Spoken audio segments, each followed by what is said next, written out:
أعوذ بالله من الشيطان الرجيم. بسم الله الرحمن الرحيم. ألف لام ميم صاد. كتاب أنزل إليك فلا يكون في صدرك حرج منه لتنذر به وذكرى للمؤمنين. اتبعوا ما أنزل إليكم من ربكم ولا تتبعوا من دونه أولياء قليلا ما تذكرون.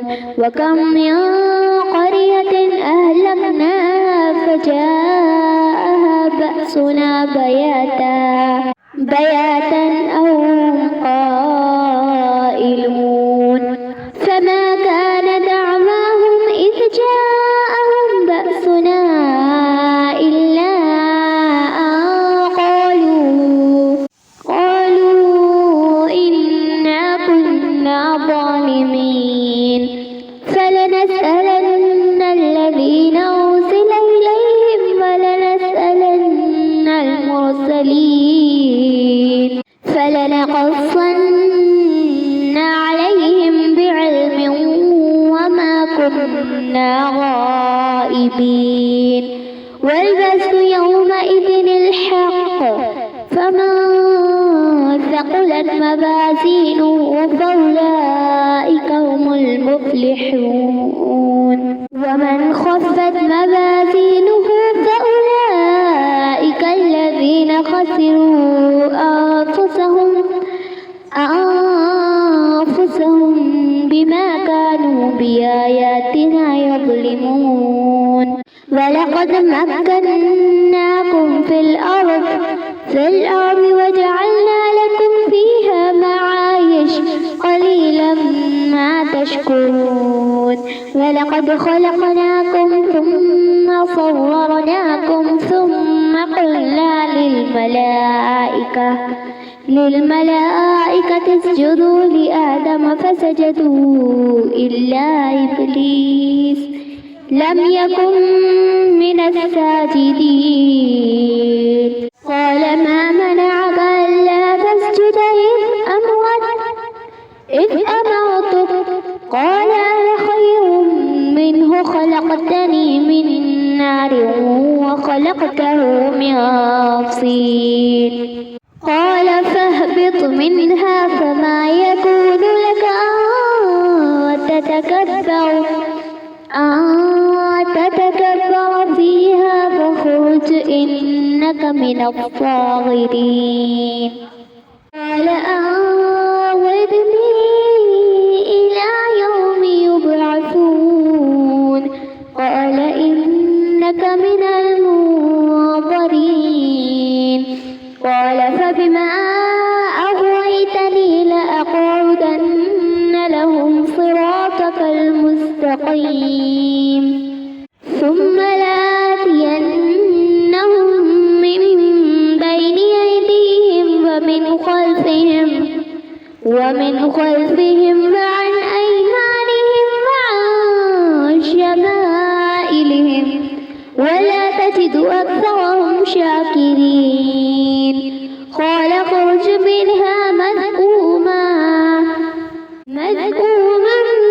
مدحورا لمن تبعك منهم لأملأن جهنم منكم أجمعين.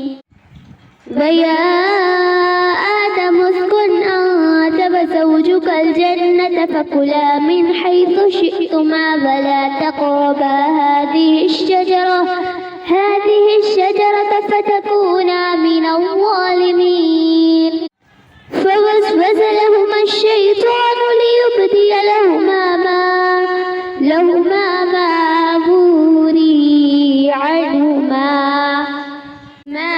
وري عنهما من سوآتهما وقال ما نهاكما ربكما عن هذه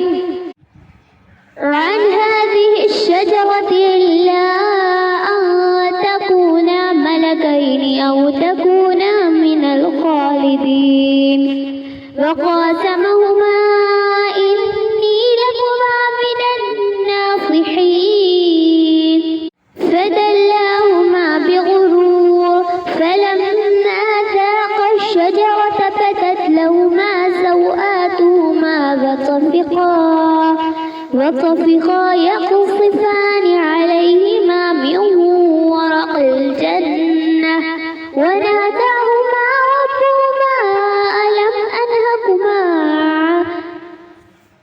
ألم أنهكما عن تلكما الشجرة وأقل لكما إن الشيطان لكما عدو مبين قالا ربنا ظلمنا أنفسنا وإن لم تغفر لنا وترحمنا لنكونن من الخاسرين قال اهبطوا بعضكم لبعض عدو ولكم في الأرض مستقر ومتاع إلى حين قال فيها تحيون وفيها تموتون ومنها تخرجون يا بني آدم قد أنزلنا عليكم لباسا يواري سوآتكم وريشا لباس التقوى ذلك خير ذلك من آيات الله لعلهم يذكرون يا بني آدم لا يفتننكم الشيطان كما أخرج أبويكم من الجنة ينزع عنها لباسهما ليريهما سوآتهما إنه يراكم هو وقبيله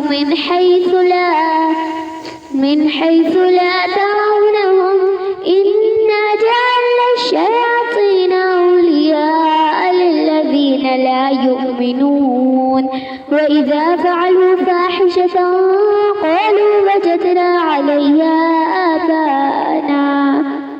آباءنا والله أمرنا بها قل إن الله لا يأمر بالفحشاء أتقولون على الله ما لا تعلمون قل أمر ربي بالقسط وأقيموا وجوهكم عند كل مسجد وادعوه مخلصين له الدين كما بدأكم تعودون فريقا هدى وفريقا حق عليهم الضلالة إنهم اتخذوا الشياطين أولياء من دون الله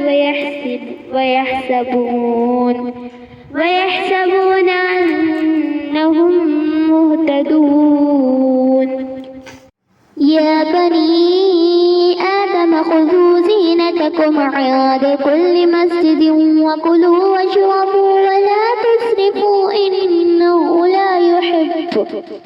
لا يحب المسرفين قل من حرم زينة الله التي أخرج لعباده والطيبات من الرزق قل هي للذين آمنوا في الحياة الدنيا خالصة يوم القيامة كذلك نفصل الآيات لقوم يعلمون قل إنما حرم ربي الفواحش ما ظهر منها وما بطن والإثم والبغي بغير الحق وأن تشركوا بالله ما لم ينزل به سلطانا وأن تقولوا على الله ما لا تعلمون ولكل أمة أجل فإذا جاء أجلهم لا يستأخرون ساعة ولا يستقدمون يا بني آدم إما يأتينكم رسل منكم يقصون عليكم آياتي فمن اتقى وأصلح فلا خوف عليهم ولا هم يحزنون والذين كذبوا بآياتنا واستكبروا عنها أولئك أصحاب النار هم فيها خالدون فمن أظلم ممن افترى على الله كذبا أو كذب بآياته أولئك ينالهم نصيبهم من الكتاب حتى إذا جاءتهم رسلنا يتوفونهم قالوا أين ما كنتم تدعون من دون الله قالوا ضلوا عنا وشهدوا على أنفسهم أنهم كانوا كافرين قال ادخلوا في قد خلت من قبلكم من الجن والإنس في النار كلما دخلت أمة لعنت أختها حتى إذا اداركوا فيها جميعا قالت أخراهم لأولاهم ربنا هؤلاء يضلونا فآتهم عذابا ضعفا من النار قال لكل ضعف ولكن لا تعلمون وقالت أولاهم لأخراهم فما كان لكم علينا من فضل فذوقوا العذاب بما كنتم تكسبون إن الذين كذبوا بآياتنا واستكبروا عنها لا تفتح لهم أبواب السماء ولا يدخلون الجنة حتى يلج الجمل في سم الخياط وكذلك نجزي المجرمين لهم من جهنم مهاد ومن فوقهم غواش وكذلك نجزي الظالمين والذين آمنوا وعملوا الصالحات لا نكلف نفسا إلا وسعها أولئك أصحاب الجنة هم فيها خالدون ونزعنا ما في صدورهم من غل تجري من تحتهم الأنهار وقالوا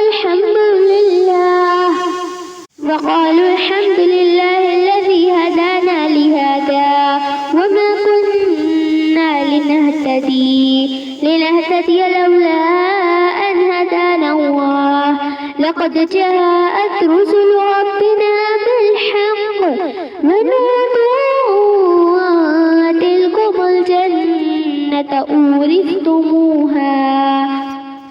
تلكم الجنة أورثتموها بما كنتم تعملون صدق الله العظيم إن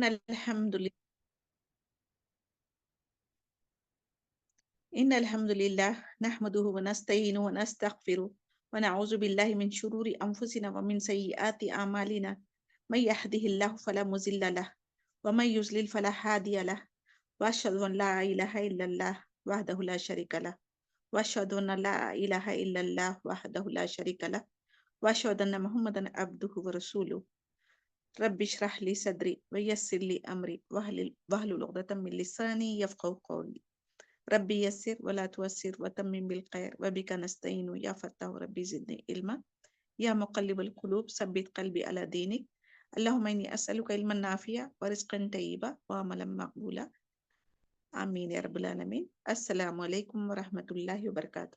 مغفرت اور مہربانی کرنے والا ہے، پھر بھی ہم اپنے گناہوں سے توبہ استغفار نہ کرے اور اس کی نافرمانی کرتے ہوئے موت آ جائے تو پھر وہ بہت جلد سخت سزا دینے والا ہے۔ الحمدللہ سورہ انعام مکمل ہوئی اور اس میں جو بھی شرعی احکامات جانوروں کے بارے میں حلال حرام توحید کے بارے میں بیان کیا گیا اس پر ہمیں عمل کرنے کی توفیق عطا فرمائے۔ چلیے اب ہم سورہ اعراف شروع کرتے ہیں۔ اب اس کے بارے میں ہم دیکھتے ہیں، یہ مکی صورت ہے۔ اعراف کے معنی بلندی اور دوسرے معنی جاننے پہچانے تعارف کروانے کے لیے بھی استعمال ہوتا ہے۔